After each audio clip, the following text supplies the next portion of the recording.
Alam niyo ba, o 'di ba, parang tamang chika lang ayan. Hindi lang po tayong mga babae ang merong G-spot, meron din po yung mga lalaki, o 'di ba? Talking about equality here.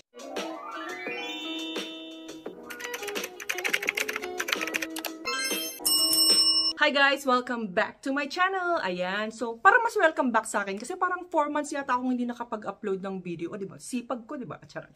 So, ang topic po natin for today is yan pong nakabalandra sa aking thumbnail. Ayan, yan po tayo parang dyan po tayo magkakaalaman kung ano ba, Team G-spot ka ba, C-spot o kaya A-spot. So, if you guys are ready, ay wait lang. Reminder lang po ha na be nice and respectful po and wala pong mga personal questions dyan sa comsec. So, may magtatanong na naman dyan, man, na-try nyo na ba ganyan? Bakit? Close ba tayo para sagutin kita? Charot. Hindi, kasi kami mga batang 90s, ubos na po yung pasensya namin. So, be nice and respectful. Charot. Kung mabilis po ako magsalita, pwede nyo pong bagalan. And kung gusto nyo po yung mas mabilis, ayan, bala na po kayo. Kaya nyo na po yung i-edit. Yan, dyan po sa video setting nyo. So, if you guys are ready, let's go sa go. Eto na nga ang chika. Charot. So, ang G-spot daw po, yan daw po yung pinaka-holy grail ng Big O. So, o diba? Ang sabi. Parang sa makeup ko lang naririnig yung salitang, salitang Holy Grail. So, ano pang hinihintay mo, Mi? I-achieve mo na yan. Fun fact, alam niyo ba na yung G-spot ay pinangalan po yan sa isang lalaki? Yes, Mi, sa isang lalaki. Parang sinasagot ko rin yung sarili ko. Opo, pinangalan po siya sa isang lalaki. Alam niyo ba kung kanino? Siyempre, malamang dun sa nakadiscover, alam naman sa inyo. Diba? So, pinangalan po siya sa isang male na German gynecologist na si pareng Ernst Grafenberg. So, German yung pag-pronounce. So, dapat Grafenberg, parang gano'n. So, parang ang hyper ko today. Parang dami kong nainom na coffee. So, eto na nga mga Mi. Ayan. So, si G-spot po, nagko-consist po yan ng maraming erectile tissues at thousands of nerve endings. Kagaya rin po ng ibang erectile tissues na gaya po sa lalaki, doon sa private area po nila. Tayo pong mga babae dito po sa upper, dito po sa nips, at doon po sa baba, doon po kay Klay-Klay. Ayan. Alam nyo na po kung sino si Klay-Klay, kung na-meet nyo na si Klay-Klay. Kung hindi pa di hindi. So, ayan po yung mga erogenous areas po, meaning nakakapag-trigger po sila ng sexual arousal o kaya nagiging ma-L po yung isang tao. Disclaimer lang po guys, pasensya na po kayo kung hindi ko po na-pronounce ng maigi yung mga ibang words kasi naka-Invisalign po ako. So, nagkakaroon po ako ng hindi ko po na-pronounce ng maayos. Sa Ilocano, yun eh? Sawaw yun eh, di ba? Parang, oh, sawaw.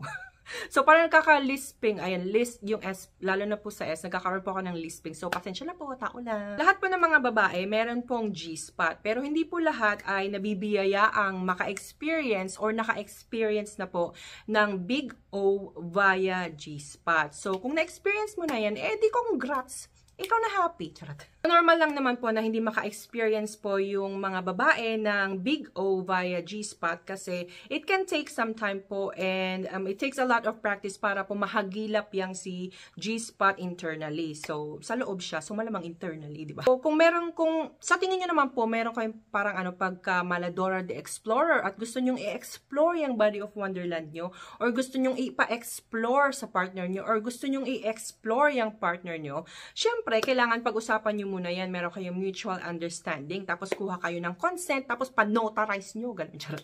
Dahil, syempre, di ba dapat may mutual understanding at saka two consenting adults. So, paano ba siya mahahanap, mga Mi? Ayan. So, eto na nga. So, mahahanap nyo po yung G-spot sa pamamagitan po ng paggawa po ng come here finger motion. So, dito po sa US, very common po na makikita nyo yung, hey, ganun yung parang come here. So, parang ganun po gagamit sila ng fingers.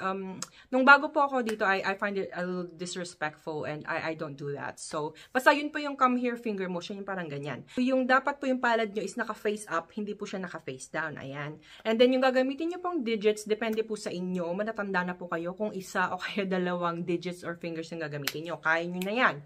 So, for example po, ang gagamitin po natin is yung index finger and yung middle finger. Pag enter niya po or pagpasok niya po doon sa private area po ng babae, is gagawin mo yung come here finger motion na ganun. Pag nakaupo o kaya nakatayo po yung isang babae, nasa, anatomically speaking, nasa harap po o kaya anterior yung G-spot. So, kasi ganyan. So, nasa harap siya o kaya anterior. Pag nakahiga po yung babae, yung G-spot po is nasa taas, nasa top.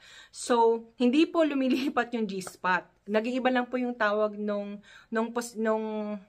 location ng G-spot, depende po doon sa position ng babae. So, ano naman yung texture niya o kaya yung feeling niya para alam nyo na yun, diba? So, yung texture niya po is para daw po siyang spongy feeling. So, may compare po siya sa isang orange, yung balat po ng orange. Yung, dyan po sa Pilipinas, sunkist yun eh. Sunkist yun eh, orange dito. Pero para lang yan.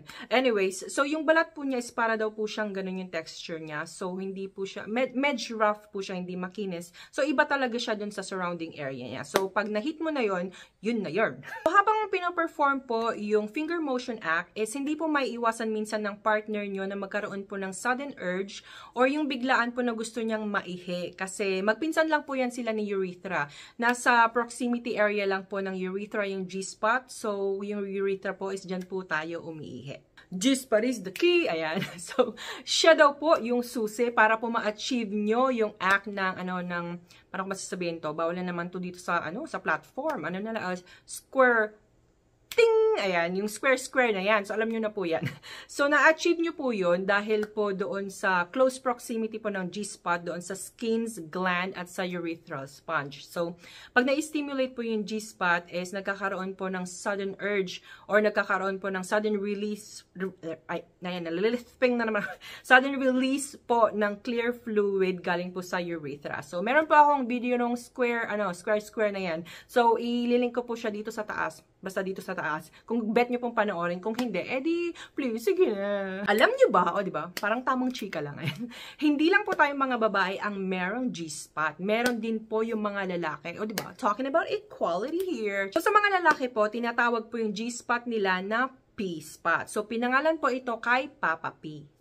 Charot, hindi. Pinangalan po yung P-spot doon sa prostate. So, yung prostate gland po ng mga lalaki, ito po yung nagproproduce ng Papa P.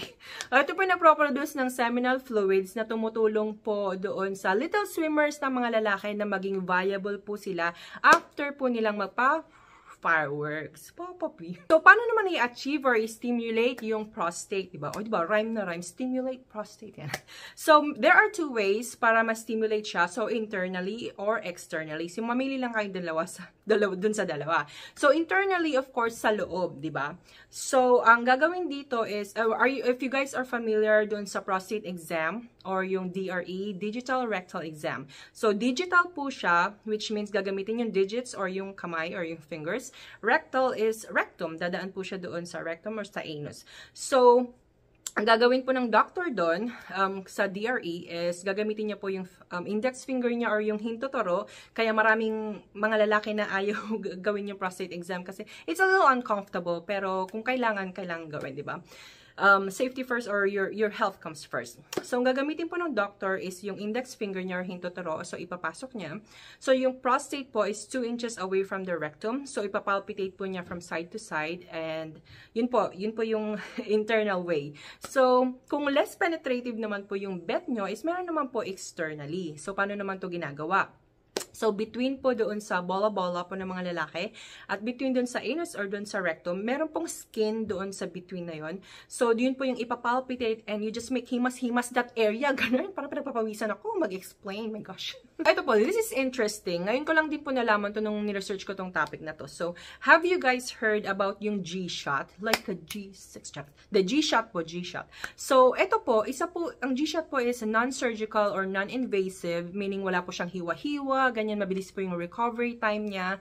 And ang ginagawa po dito is nag-i-inject po sila ng dermal filler na either hyaluronic acid o kaya ng ano nga yung isa? Nakalimutan ko na. Ayan. At collagen filler pala. Ayan. Pag-inject po ng collagen filler o kaya hyaluronic acid. So, pinaperform po ito of course ng isang medical doctor and ang most common po na ginagamit. Siguro iniisip nyo po, hindi pa pang mukha yan, pang dermal filler, ganyan. O po yung mga pang ginagamit po sa mga wrinkles, mga facial lines, ganyan. Yun po yun, may tama kayo. So, ayan. So, ang most common po na ginagamit nilang brand is yung Restylane, Juvederm, at saka Perlane. So, ayan. Marami na namang tatanong sa Comsec niyan. Ma'am, nagtuturo ka ba niyan? Pwede mo magpaturo? Ganyan. So, sige po, punta po kayo dito sa US. Ayan, charot.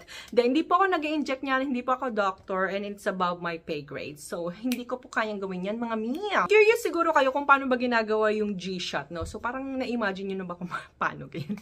So, sa mga nanganak na, kung familiar kayo or sa mga hindi pa, kung familiar kayo dun sa lithotomy position. So, ito po yung position kapag nanganganak po yung isang babae, which is kapag nakahiga po kayo dun sa bed, tapos naka-lower po yung butt nyo dun sa end ng bed, nakataas po yung paa nyo doon sa stirrups. So, parang yun nga po, yung manganganak position, lithotomy position. And then, mag-a-apply po ng numbing, ng anesthetic doon sa private area ng babae hanggang sa maging numb na o kaya maging manhid ka na doon sa mga masasakit na salita na sinacharot. Hanggang sa maging numb na yung area and then ilolocate po nung, ang orte. Ilolocate po nung doctor yung G-spot tapos inject na may ganun. Parang naka-feel. After ng procedure is lumandi ka na. Charot. Siyempre, ipagpaliban mo muna yung mga heavy physical activities mo, especially yung mga sexual activities, mga 4 hours after ng procedure, o kaya pagpaliban mo na kinabukasan, huwag kang atatni, di ba? Kasi nga, di ba, manhid pa yung area mo, tapos makikipagduka, di wala ka rin na-feel. Gusto mo ba yun? Wala kang na-feel? Hindi, ayoko. Charot. Hindi, siyempre, promote healing at saka to prevent any complications. Ayan, dun tayo sa medical reason. So, bakit nga ba ginagawa or may nagpapagawa ng G-shot? So, yung G-shot kasi is mas pinapalaki niya at mas nagiging sensitive sa touch yung G-spot. So, parang mas na-enhance or mas nagiging intense yung pleasure, yung arousal, yung big O. And ang effectivity nito is up until 4 to 6 months kasi parang wear and tear din siya. So, pa-inject ulit, ganun. So, ano naman yung C-spot? So, ayan. So, si C-spot naman po, nagper-pertain po yan doon sa baba ng mga babae. Doon kay Clay. Ayan, kung na-meet nyo na or hindi nyo pa na-meet si Clay, bala na kayo. Si Clarice, ayan. Si Clay po is, marami po siyang nerve endings, more than 8,000 nerve endings po compared doon sa private area po ng mga lalaki, which means si Clay po is sobrang sensitive. Ayun lang yung about sa C-spot. Ano naman yung A-spot? So, si A-spot po ay yung tinatawag na anterior fornix erogenous zone. So, ayan. Yan po is located po yan sa kailalim-laliman po ni vagina. Ayan, bawal po yung word dito. So, sa kailalim-laliman ni vagina, sa likod po ng cervix. So, pwede po siyang i-stimulate doon po sa top anterior wall ni vagina. So, much deeper po siya compared po sa G-spot kasi parang 4 to 6 inches deep po siya. So, bahala na po kayo mag-measure ng mga daliri nyo at saka ni junior nyo, no? Ayan, this is it, Pansit. Ayan, nakapag-decide na ba kayo kung Team G, Team A, Team C spot kayo? Ayan, please comment down below. Charot. So, ayan, this is it, Pansit. If you guys like my video, please don't forget to like and subscribe. And this is Eileen. I will see you guys in 4 months. Charot, hindi. I will see you guys on my next one. Babush!